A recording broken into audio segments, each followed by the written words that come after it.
Well, good morning again. I'm going to take my swipe at this idea of enthusiasm. And the title for this talk is The Myth of Enthusiasm, Fanatic or Believer. Yeah, fanatic or believer. Because when you look at the definition of enthusiasm, there are a couple of definitions. So the first one is much more general. It's a strong excitement about something, a strong feeling of active interest in something that you like or enjoy. So that's kind of more the secular definition. That's the one that kind of first pops up when you open Merriam-Webster. The full definition, though, says this: a belief in special revelations of the Holy Spirit. I did not put that in Merriam-Webster. It was there. A belief in special revelations of the Holy Spirit, religious fanaticism. Strong excitement or feeling, something inspiring zeal or fervor. So as with so many other things, there is the secular expression of a word, and then there is this deeper spiritual history and background. And so when you think about your spiritual life, and your spiritual life not being distinct from all aspects of your life, like however you express your spirituality, it's a part of you. It's a part of everything that goes on. Do you actually experience enthusiasm? Are you enthusiastic about it? Or is your spiritual life kind of in a place where it's there, like the clothes in your closet, the food in your pantry, the whatever adornments that you may have? It's just kind of there, but not active. Like you don't enjoy it per se. It's just there. And it seems like we have a couple of options so that we can actually have this more secular experience of enthusiasm about spiritual life, or there's this other way to go. A little bit maybe more fanatic. Now, what's interesting is when we hear the word fanatic, there's a whole series of ideas and expressions that show up. And some of them are grounded in our prior experiences with religion and spirituality. Some of it may have even happened at the grocery store yesterday. But there is this history that we bring to the idea of being a fanatic. But I want to suggest to you that the first myth for this conversation is that you are not a fanatic. That's the first myth. And this is what I mean by that. A fanatic is defined as someone or an experience marked by excessive enthusiasm and often intense, uncritical devotion. I'm going to read that again. A fanatic is defined as a person or experience marked by excessive enthusiasm and often, not all the time, and often intense, uncritical devotion. Now, you all have established this amazing community that's accepting of everybody, that works in the community, that gives of its gifts and talents, that doesn't bar the door from anyone, that honors all sexual orientations and gender identities and past religious and spiritual experiences. Some might call you all fanatical. And the degree to which you actually believe this and put it on your Facebook and share with your family, and when people come to visit, you make them get up to come with you on Sunday to service. Some people might actually call you a little fanatical in this big, broad version of God and spirituality that you happen to be trafficking in.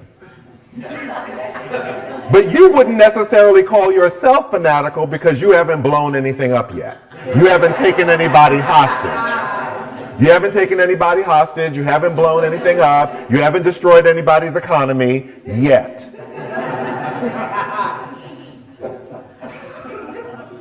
I want to go back to this idea, though, of the original definition of enthusiasm and this special revelation of the Holy Spirit, because that is a very specific reference within religion and spirituality, not just for Christianity, but between Judaism and Christianity.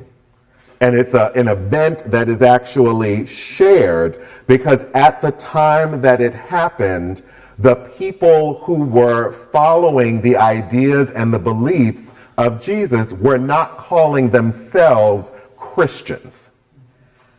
They were having the experience that as Jews, they believed that the Redeemer had come. They believed that the person who was going to reconstitute Judaism had come. So there was not really this idea of Christianity taking over the planet and having billions of followers. That was not what was going on. And so when we look at this moment where they talk about special revelations of the Spirit, we're talking about the story of Pentecost for Christians, but we're talking about actually a moment during the celebration of Shavuot that happened at the same time. And so there was this celebration of Shavuot that actually then became what is known in Christianity as the Pentecost.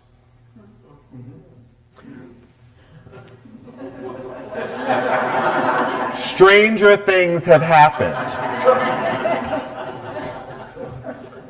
But a lot of this, in terms of how we, and this actually feeds into the idea of enthusiasm, because it's hard to get excited about something that you're in conflict with.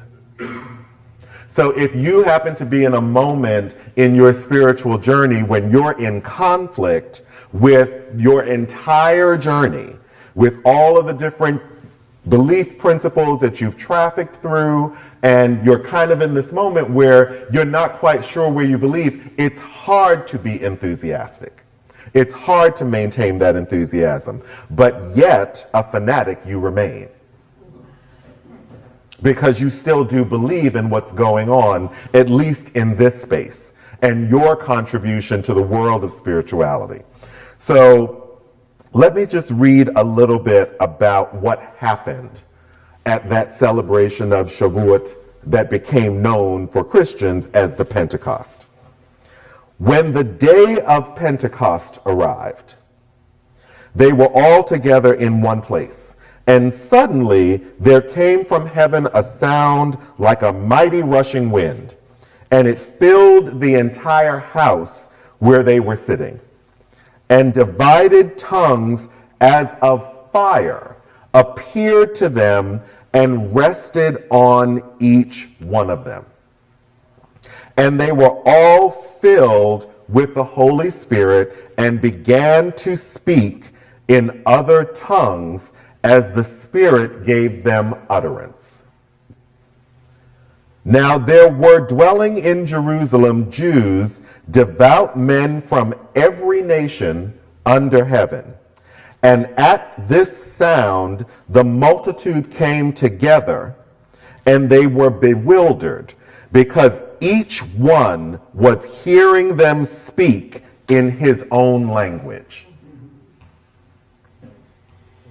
So there is kind of like just this one way that we've kind of heard about. If you've trafficked at all through evangelical Christianity or Pentecostal Christianity, you've heard about this idea of people speaking in tongues. But at this moment, when it originally happened, the gift of being able to speak in an unknown tongue was just unknown to the speaker. And somehow they were able to speak in a language that they did not know of a multitude of people who were all able to hear this word that something new was going on.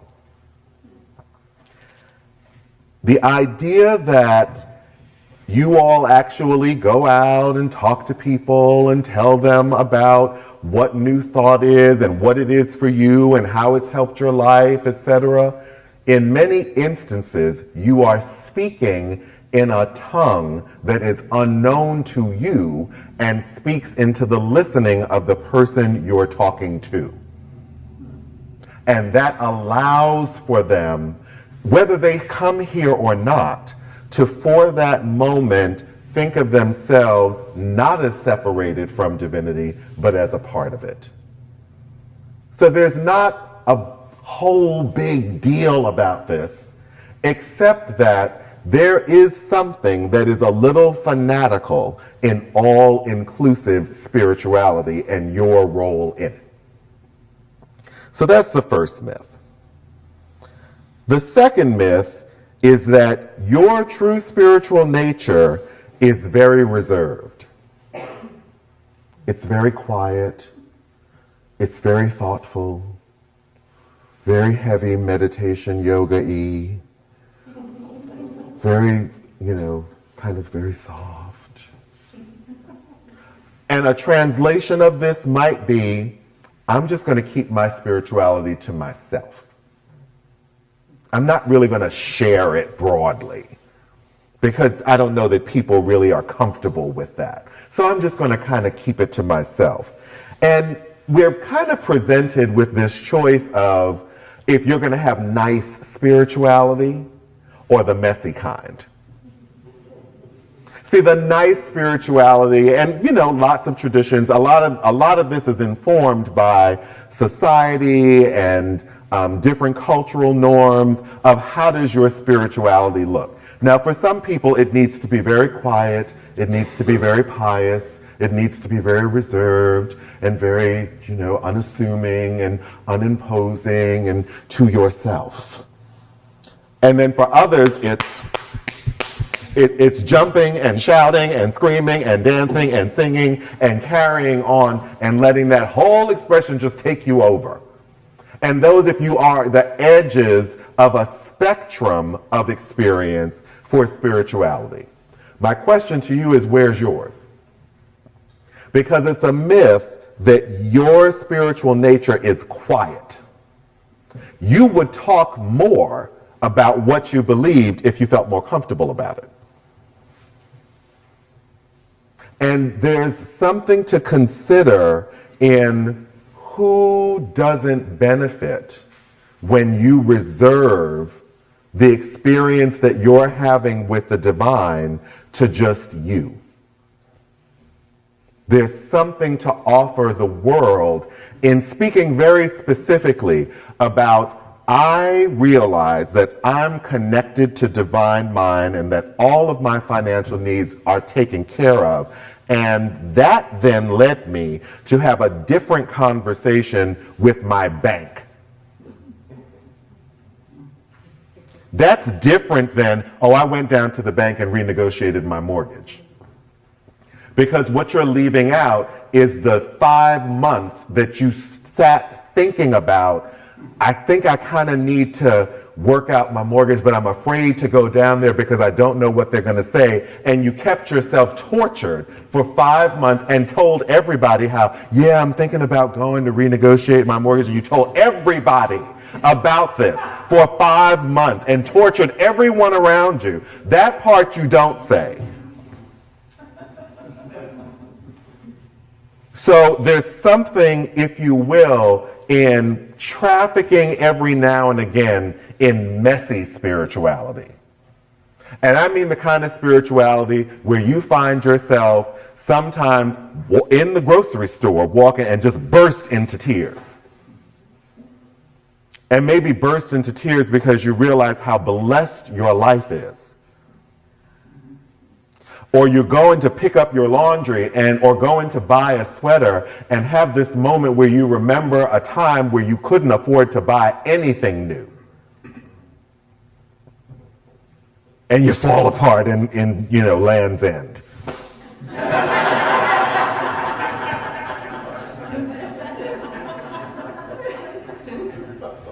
Or raking the leaves outside of your house And remember that your grandparents didn't have a house with running water or whatever it is.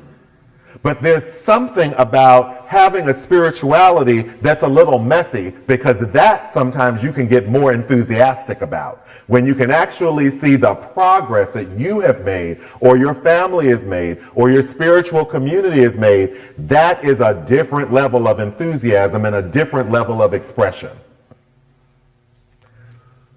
Spirituality, our spiritual journey, is not always pretty. And we want to be, if we can, we want to develop the capacity to be more comfortable talking about and experiencing the messy part, because that's where transformation lives. The other part sometimes can devolve into a show about spirituality, not that expression that really talks about how you actually got over something that you didn't think you were going to get over. So the third myth, and the final one, there's this myth that you have to be enthusiastic about your spirituality all the time. Like all the time, you are enthusiastic about your spirituality. Like all the time. From the moment you put foot to floor to the moment you put your body back in the bed, that you should just be excited about spirituality all the time. And it's a myth, because it doesn't happen that way. Because you get up, you put your feet to floor, you may say some affirming words, and then somebody calls you and you're pissed off. Or if you manage to make it from the floor to the shower, you get out of the shower, you turn on the news, you see something horrible, and you wish all of those people would be taken from the planet Earth. So there are any number of moments on any given day where we are not necessarily all that enthusiastic about having the spiritual life, having this opening of mind and thought, knowing that we have to actually expand ourselves to provide love for people that we would rather have sink into the sea. It's not always exciting. It's not always nice. So we want to give ourselves kind of the permission to generate enthusiasm, because in the face of what is probably one of the most tumultuous times in human history, the only thing that we know for sure is our relationship to the divine and what that helps us see and do and say about the current state of affairs. Because if we don't, if we cannot snap ourselves back from the negative feelings that we have, then all that goes on in the world will continue without our intervention. And by doing nothing and saying nothing, we are complicit in its advance and destruction. It's not enough for us to feel good about ourselves when the world around us is shattering. The goal and the joy and where you can develop enthusiasm is when your spiritual practice and your spiritual life becomes a gift not just to you, but the gift that was given to you, you give back to the world to try and allay some of the chaos that would have us really think that we are separate from one another, that we would maintain this lunacy that somehow we are separated from the divine and therefore separated from one another.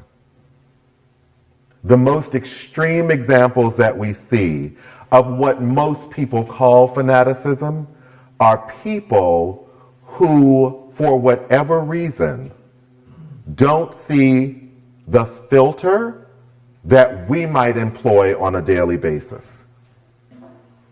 And that's what leads them to take the actions and to say the things that they do.